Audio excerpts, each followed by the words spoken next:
तो इसमें हम लोग देखने वाले टेस्ट ऑफ एनिलीन। कुछ टेस्ट आपने अभी तक पढ़ लिया होगा और कुछ टेस्ट आपने अभी तक नहीं पढ़ा होगा।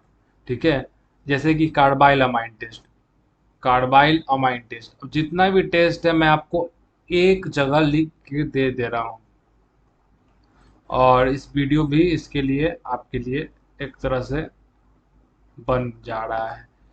ठीक है, एक कार्बाइल अमाइन टेस्ट में मुझे बताने की जरूरत नहीं है आपको। CH3Cl Cl3, ठीक है, ये लेना है।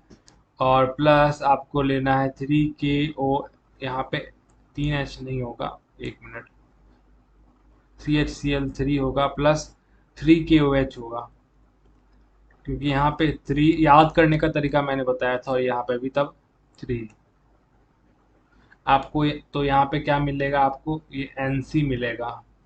NC क्या सर, NC वहाँ पे मैंने बताया है, ये NC, NC मिला ना। प्लस यहाँ पे मिलेगा आपको वाटर मिलेगा 3 मोल का, और प्लस आपको मिलेगा 3KCl। ठीक है, ये हो गया। अब हम लोग ब्रोमाइन टेस्ट देखने जा रहे हैं। क्या ब्रोमाइन टेस्ट, जो आपने पिछले वीडियो में देखा भी होगा, ब्रोमीन वाटर टेस्ट। ठीक है, ब्रोमीन वाटर टेस्ट। काम की बात ये है कि मैंने अभी तक पिछला वीडियो, इससे पहले वाला वीडियो नहीं बनाया है, फिर भी मैंने बोल दिया कि आपने पिछले वीडियो में देखा होगा, क्योंकि मुझे पता है कि मैं इसको बताने वाला हूँ पार्ट 8 में। ये तो पार्ट 9 है ना वीडियो का। ब्रोमीन अमाइन टेस्ट में यहाँ पे देख लो। यहाँ पे तो मैं शॉर्ट में ही बताऊंगा, क्योंकि आपके लिए तो दूसरी बार यहाँ पढ़ रहे होगे आप। ओके, तो ब्रोमाइन ब्रोमाइन अमाइन टेस्ट में आपको ब्रोम यहाँ पे एनिली लेना है और 3Br लेना है, क्योंकि ब्रोमीन अमाइन टेस्ट एक ऐसा टेस्ट है ना कि इसमें मतलब ब्रोमीन जो है यहाँ पे भी लग जाता है। ऑर्थो पहले तो यहाँ पे आप NH2 डाल दो, NH2 के रिस्पेक्ट में ये ऑर्थो पोजीशन हुआ ब्रोमीन। ऑर्थो सॉरी पारा पोजीशन, ये पारा पोजीशन है। ओके, ये पारा है, ये ऑर्थो है, ये फिर ऑर्थो है। यहाँ पे भी Br और यहाँ पे भी Br। ब्रोमीन जो टेस्ट होता है वो एक तरह से ऑक्सीडाइजिंग एजेंट का काम करता है। और इसका क्या नाम होता है, इसका कॉमन नेम बहुत ज़्यादा फेमस है। क्या है आपको बताना है, क्या नाम है इसका? ये आ रहा इसका कॉमन नेम, इसका नहीं, एक होता है NO2 का। तो वहाँ पिकरिक एसिड हम लोग बोलते हैं उसको। तो ये पिकरिक एसिड नहीं है, मुझे लगा NH2 और NO2 में ज़्यादा फर्क नहीं ना है। इसका IUPAC नेम हो जाएगा 2,4,6 ट्राई ब्रोमो एनिलीन। ठीक है, और इसका कलर भी पूछा जा सकता है कि कलर कैसा होता है।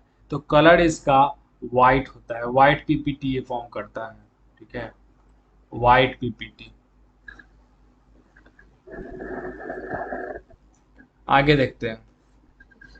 अब तीसरा है डाई टेस्ट। अब ये आपको थोड़ा कम मालूम होगा डाई टेस्ट के बारे में, या फिर हो सकता है बहुत लोग को मालूम भी हो, क्योंकि ये हर चैप्टर में पढ़ना होता है। लेकिन यहाँ पे मैं थोड़ा सा एक्सप्लेन करने जा रहा हूँ, यहाँ पे ये चीज़ नया है आपके लिए।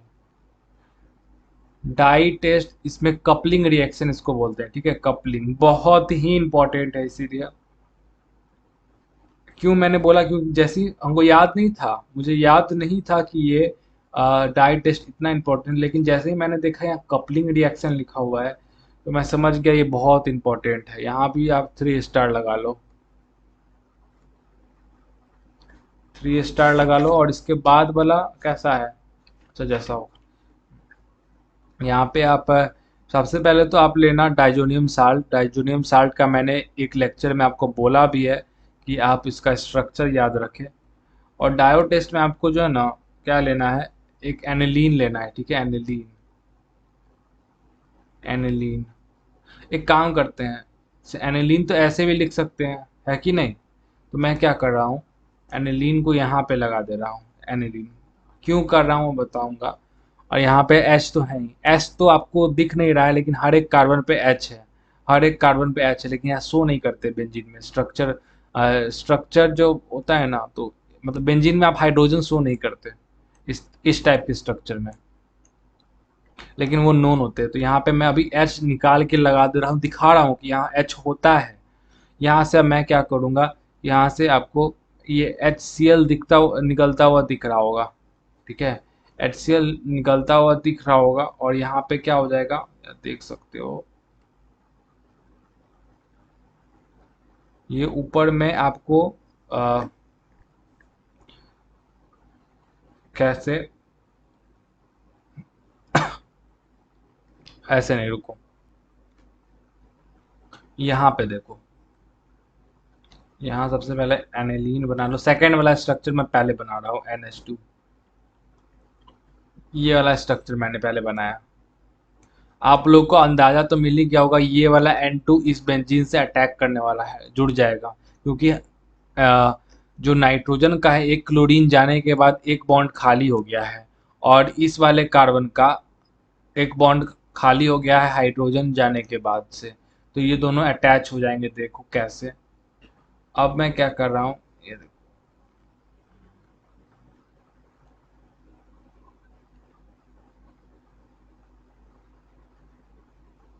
ओहो, ज़्यादा ही छोटा बन गया यहाँ पे, फिर छोटा बन गया सर। सर अब ये देखिए, ये ऐसे अटैच हुआ। N2 है, ये N2 है, अगर आपको नहीं दिख रहा हो, ठीक है, ये N2 है। ये वाला को मैंने वर्टिकल उल्टा बना दिया, जैसे मिरर मिरर इन्वर्टेड होता है ना, जो हम फिजिक्स में पढ़ते, तो इन्वर्टेड मैंने बना दिया और दोनों को अटैच कर दिया। जानते हो उसका नाम क्या होता है? नाम छोड़ो, इसका कलर कैसा होता है, क्योंकि कलर इस पे नाम तो ज़्यादा कॉम्प्लिकेटेड हो जाएगा, और मुझे पता भी नहीं है नाम। कलर इसका जो होता है वो येलो होता है, और HCl निकलता है, ये तो मालूम है ना, यहाँ से मैंने निकाल के भी दिखा दिया। येलो कलर का होता है, ये इंपॉर्टेंट है, ये याद रखना, मैं इसको हाईलाइट भी कर दे रहा हूँ। ये येलो कलर का ये होता है, पीला कलर का। येलो मतलब पीला ही होता है ना, मेरे ख्याल से। पक्का? हाँ सर, येलो मतलब पीला ही होता है। अच्छा, नोट करके एक बात डालना, नोट करके आप एक बात डाल सकते हो, नोट। अब जब मैं नोट बोलता हूँ तो आप नोट जरूर करना। Bromine,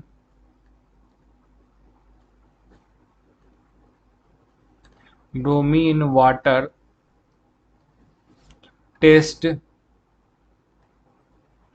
and dye test are not given, not given bye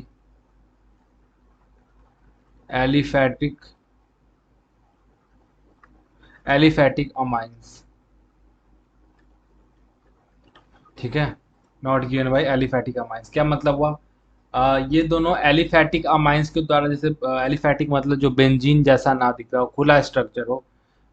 अब मैंने इतना बार बता दिया, मैं बार बार रिपीट नहीं करूंगा। बहुत लोगों को ऐसे भी दिक्कत होता है कि आप 4 बार क्यों रिपीट करते हैं एक ही बात को, तो मैं 4 बार रिपीट नहीं करूंगा। एलिफैटिक नहीं करूंगा, मजबूरी है, एलिफैटिक मेरा आदत है। एलिफैटिक होता है, एलिफैटिक इस तरफ से स्ट्रक्चर होता है, ऐसे ऐसे आर ग्रुप। और एरोमेटिक का हम लोग बात करते हैं तो कुछ इस टाइप का स्ट्रक्चर होता है, क्लोज स्ट्रक्चर होता है, देख लो, क्लोज, साइक्लोज, साइकिल होता है, क्या उसको बोलते हैं, क्लोज स्ट्रक्चर, साइक्लो क्लोज, जैसे बेंजीन टाइप का स्ट्रक्चर हो उसको एलिफैटिक बोलते हैं। और जो सिंपल कंपाउंड जो हम लोग पढ़ते थे 9th 10th में, उसको हम लोग एलिफैटिक बोलते हैं, ठीक है। अब उसमें अमाइंस लगा है तो एलिफैटिक अमाइंस एक साथ बोलते हैं। Ketone, aliphatic ketone, aliphatic ketone क्या होता है सर? हाँ, तो उसी टाइप का जो आपको इसको फंक्शनल ग्रुप लगा दीजिएगा, तो वो बन जाएगा एलिफैटिक अमाइंस, यहाँ है क्योंकि अमाइंस लगा हुआ है।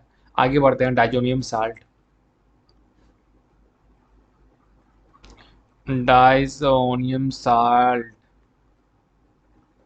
डाइजोनियम साल्ट,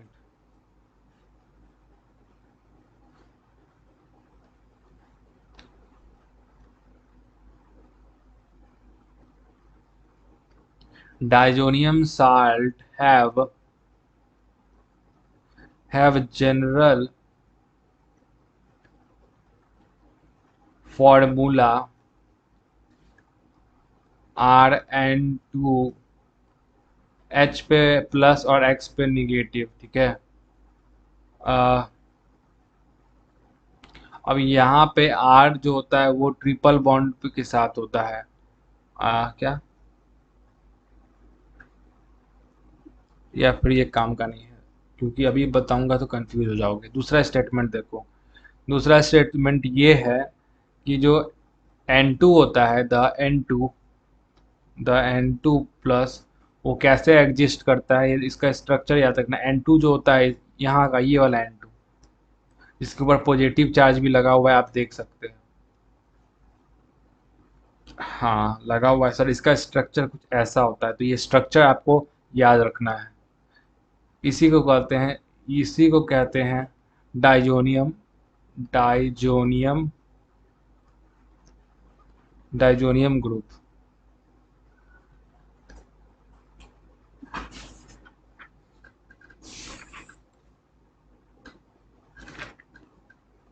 अच्छा, 2 लेक्चर और इसमें लग सकता है, ठीक है, छोटा छोटा लेक्चर, 2 और लग सकता है, मतलब 11 लेक्चर टोटल इसमें हमको लगता है लग जाएगा।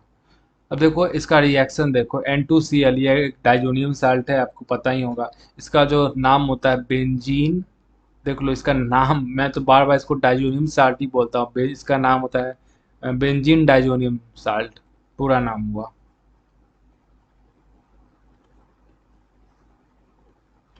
ये तो यहाँ पे क्लोरीन लगा है, ठीक है।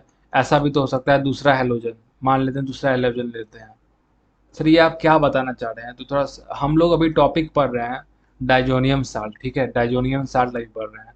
तो डाइजोनियम साल्ट में क्या क्या हो सकता है, पहले तो हम देख रहे हैं डाइजोनियम साल्ट होता क्या है। तो हमने देखा डाइजोनियम साल्ट में सर, डाइजोनियम साल्ट ये होता है, ये, ठीक है।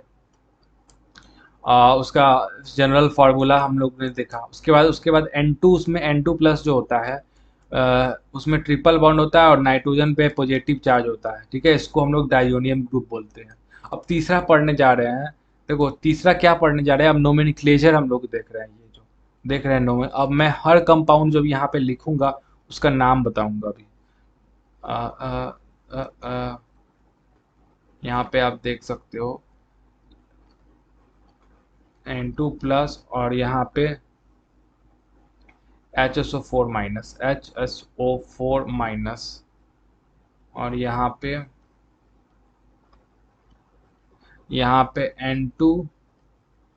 N2 प्लस और BF4 माइनस।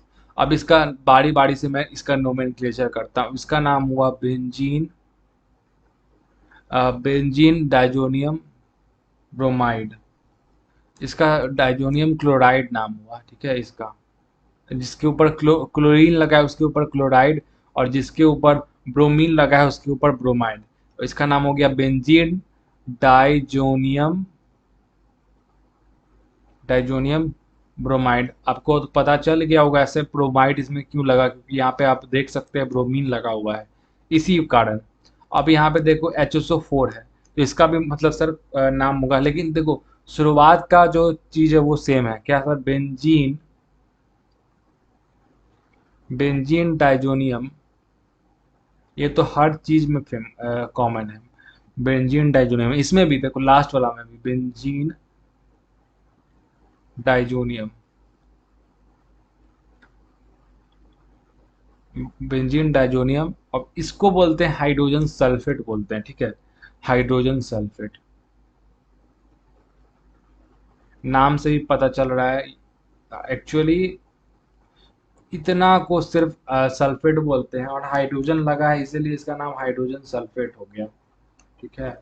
अब यहाँ पे है BF4 निगेटिव, अब इसका क्या नाम हुआ, तो इसमें फ्लोरीन लगा है और ब्रोमीन लगा है, तो थोड़ा सा इसको ये नाम के अनुसार नहीं जाता है, लेकिन तब भी थोड़ा मोड़ा इसका प्रभाव आ जाता है। इसका फ्लोरो बोरेट, हम लोग बोरोन नहीं लिख सकते हैं, बोरोन बोरोन हम लोग सिंपल जब एलिमेंट्री स्टेट में रखता है तो ही हम लोग उसको बोरोन बोलते हैं।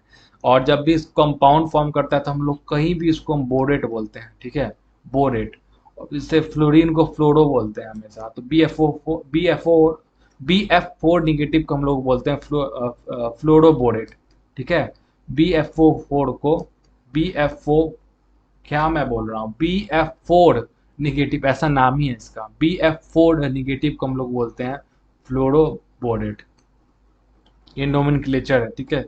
यहाँ पे कुछ रॉकेट साइंस नहीं लगा है। अब हम लोग देखते हैं कुछ रिएक्शन, जैसे कि यहाँ पे NH2 है, aniline.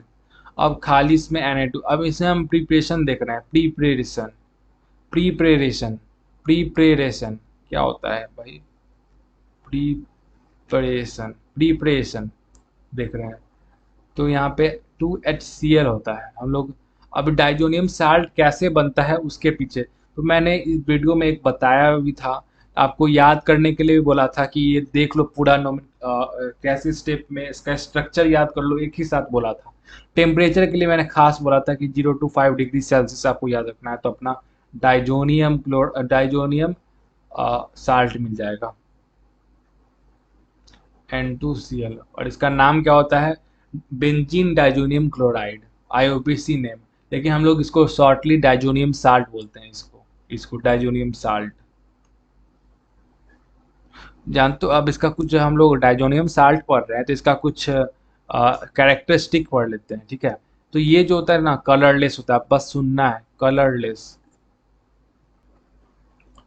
Crystalline solid. It is colourless crystalline solid, ठीक है।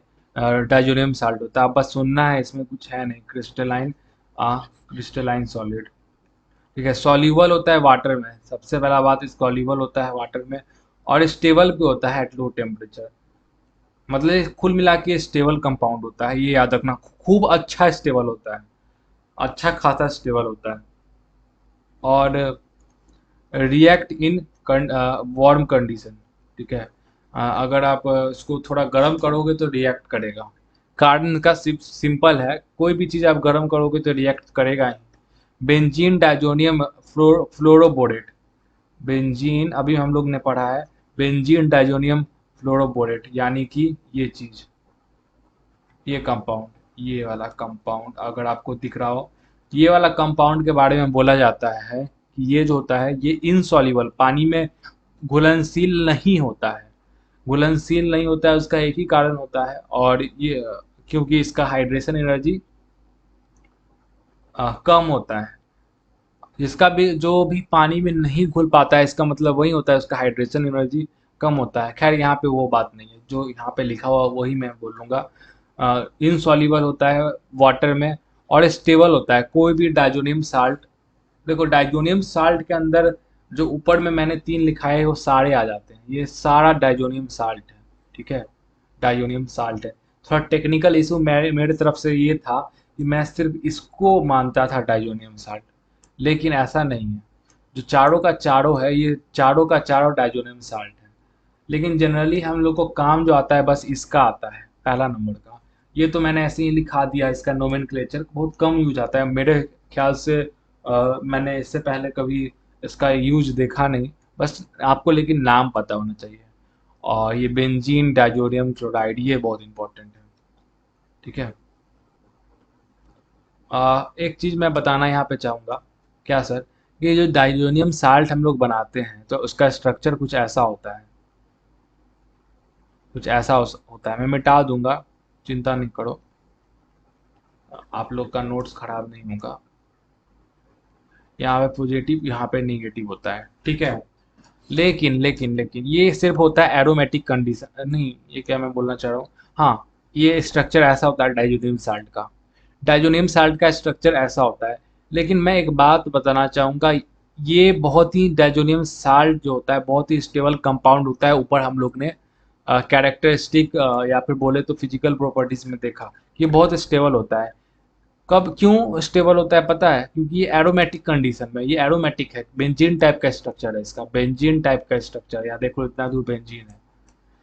लेकिन जब ये एलिफैटिक में आ जाता है ना, जब खुला खुला स्ट्रक्चर हो जैसे CH3CH, C N2Cl, ठीक है, जब भी इस टाइप का स्ट्रक्चर आ जाए, जब भी इस टाइप का स्ट्रक्चर आ जाए, देख लो कार्बन है, ये भी कार्बन है, जब भी इस टाइप का स्ट्रक्चर आ जाए तो ये बहुत ही अनस्टेबल होता है। और पता है ये जो होता है ना N2, मतलब कुल मिला के N2Cl में एग्जिस्ट ही नहीं करता है। कुछ देर के लिए बनेगा, ये कंपाउंड स्टेबल ही नहीं है और ये एग्जिस्ट ही नहीं करेगा कोई भी एलिफैटिक कंपाउंड N2Cl में करके। और क्या होता है, एग्जिस्ट एग्जिस्ट इसलिए नहीं करता है कि यहाँ से N2Cl क्या होता है, N2 बाहर निकल जाता है यहाँ से, और HCl बाहर निकल जाता है, यहाँ से N2 निकल जाता है हाइड्रोजन गैस, और इस कार्बन का हाइड्रोजन लेके, और ये Cl, ठीक है, ये हाइड्रोजन, ये दोनों मिल के HCl बना देते हैं, क्या HCl बना देते हैं, ठीक है। तो ये कंडीशन जो है फुलफिल, मतलब जैसे ही इस कंडीशन में आता है, आ,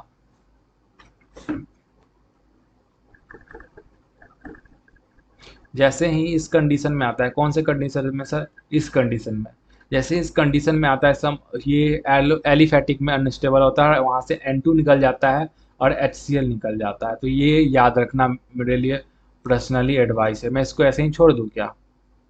हाँ, थोड़ा सा आ, इसको मैं अच्छा से ऐसे लिख देता हूँ।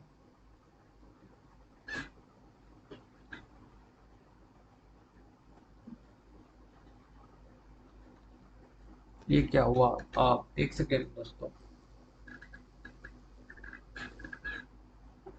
तो ये अपना जो है N2 और प्लस ये Cl रिलीज कर देता है, ठीक है, यहाँ तक क्लियर। अभी हम लोग केमिकल प्रॉपर्टीज आके देखते हैं। तो केमिकल प्रॉपर्टीज, चलो उसमें पहला केमिकल, टोटल 7 केमिकल प्रॉपर्टीज मैंने खुद से बांटा है। पहला है डिस्प्लेसमेंट ऑफ नाइट्रोजन। देखो diazonium group is very good, good leaving group, बहुत अच्छा लिविंग ग्रुप होता है, स्टेबल होता है, और डाइजोनियम ग्रुप वेरी अच्छा, बहुत अच्छा लिविंग ग्रुप होता है। देखो ये जो है रिप्लेस कर सकता है, क्या चीज को रिप्लेस कर सकता है, क्लोरीन को, ब्रोमीन को, साइनाइड को, आयोडीन को, OH को, और भी बहुत कुछ को।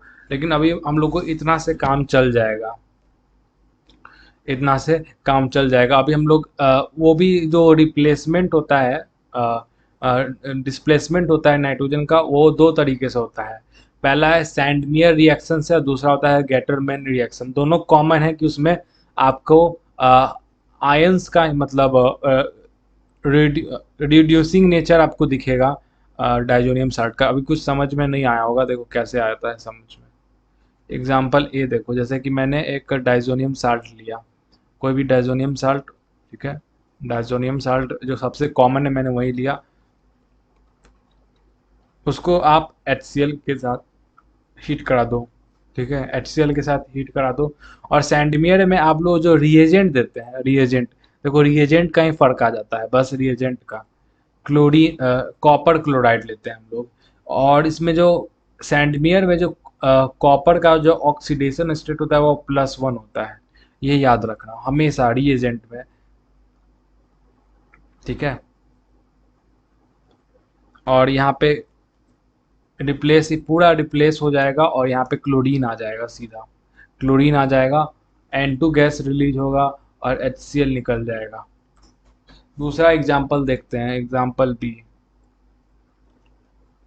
दूसरा एग्जाम्पल देखते हैं, जैसे कि मेरे पास डाइजोनियम साल्ट वही लेते हैं जो सबसे कॉमन है वही। यहाँ पे हम लोग लेंगे HBr लेते हैं, ठीक है, यहाँ पे HBr लेते हैं। आपको याद रखना है, देखो दो चीज़ यहाँ पे याद रखना है। कॉपर जो होता है वो वहाँ पे होना चाहिए +1 ऑक्सीडेशन स्टेट में। और दूसरा चीज़, जो कॉपर का क्लोराइड लेना है, कॉपर का ब्रोमाइड लेना है, जो भी लेना है, आपको क्या देख के लेना है, यहाँ पे क्लोरीन था तो आपको भी यहाँ पे क्लोरीन लेना है, COCl, ठीक है। अगर यहाँ पे ब्रोमीन है तो आपको भी यहाँ पे ब्रोमीन लेना है। तो इस चीज़ का ध्यान रखना, ठीक है। जो करस्पॉन्डिंग हेलोजन रहेगा उसी का आपको कंपाउंड लेना है। और पहला तो है ही अपना कि अ, आपको ऑक्सीडेशन स्टेट जो होता है क्लोरीन का, CO, इसमें COCl में या फिर COBr में +1 है, आप देख सकते हैं +1 होता है। तो यहाँ पे बी आर जाके यहाँ पे अटैक, ये वाला बी आर जाके यहाँ पे जाके अटैक मारेगा, और यहाँ पे N2 gas plus H C L निकलेगा। एच सी एल नहीं निकलेगा, हाँ एच सी एल निकलेगा, एच सी एल निकलेगा, क्योंकि ये वाला सी एल यहाँ पे है ना, ये वाला एच सी एल निकल गया। आ, हाँ, और यहाँ पे ब्रोमीन आ गया था, ब्रोमीन, ये वाला ब्रोमीन, इस पे एरो भी मैंने दिखाया है, ठीक है। अब दूसरा है गेटरमैन रिएक्शन, बहुत ही सिंपल रिएक्शन, एग्जांपल से समझो। दोनों में रिप्लेसमेंट ही होता है, रिप्लेसमेंट ही होता है और कुछ है ही नहीं। डाइजोनियम साल्ट मैंने लिया, ठीक है, N2Cl। दूसरा भी एग्जांपल मैंने यहाँ दो एग्जांपल दोनों में ले रहा हूँ, दूसरा में भी डाइजोनियम साल्ट ही लेना है, तो क्यों ना एक ही बार में बना लिया जाए, ठीक है। यहाँ पे प्लस, यहाँ पे प्लस। अब देखो, पहला है आपको HCl लेना है, ठीक है। आपको यहाँ पे जो है ना कॉपर पाउडर लेना है, रिएजेंट कॉपर पाउडर लेना है। हम लोग यहाँ पे ब्रोमाइड या क्लोराइड लेते थे उसमें, किसमें, सैंडमियर में, और +1 ऑक्सीडेशन स्टेट होता था। लेकिन यहाँ पे गटरमैन में है कि आपको कोई भी कुछ भी हो, कुछ भी हो, आपको कॉपर का पाउडर लेना है रिएजेंट में। इसी से पकड़ाएगा कि ये गटरमैन रिएक्शन है, कॉपर पाउडर से ही। अगर पाउडर जैसे ही दिखे कॉपर का, समझ जाना कि आप गटरमैन रिएक्शन में है। और जैसे ही और किसी कंपाउंड रिएजेंट में +1 दिखे, तो आपको समझ जाना है कि वहाँ पे सेंटीमियर चल रहा है, +1 ऑक्सीडेशन स्टेट अगर कॉपर का दिखे तो। और सिर्फ कॉपर पाउडर दिखे तो गटरमैन का रिएक्शन। मैंने 5 बार बता दिया, ठीक है। यहाँ पे आप देख ही सकते हैं, हैलोजन जाके इस पे ये अटैक मार दिया और ये पूरा बाहर चला गया था, ठीक है। दूसरा देखो, यहाँ पे हम लोग HBr लेते हैं, लेकिन हमको यहाँ पे ऐसा नहीं है, हमको हमेशा यहाँ पे कॉपर पाउडर ही लेना है, कॉपर पाउडर लेते रहना। अब यहाँ पे बी आर, इस वाला बी आर इस पे अटैक मारेगा, और यहाँ पे कुछ ऐसा ये प्रोडक्ट मिल जाएगा बी आर, और यहाँ पे N2 निकलेगा और प्लस HCl निकलेगा, ठीक है, HCl निकलेगा। बाकी का जो है वो हम लोग अगले वीडियो में देखेंगे। अभी तो हम लोग पहला ही बस देखे हैं, डिस्प्लेसमेंट ऑफ नाइट्रोजन। अगले वीडियो में जैसे कि मैं बता दूं, रिप्लेसमेंट ऑफ फ्लोराइड आयन देखेंगे। तो बहुत चीज़ अभी बाकी है, 2 लेक्चर और लगेगा इसके बाद, तो टोटल 11 लेक्चर लगेगा। और ये था अपना पार्ट 9। थैंक यू, रीड मार लेना आप लोग।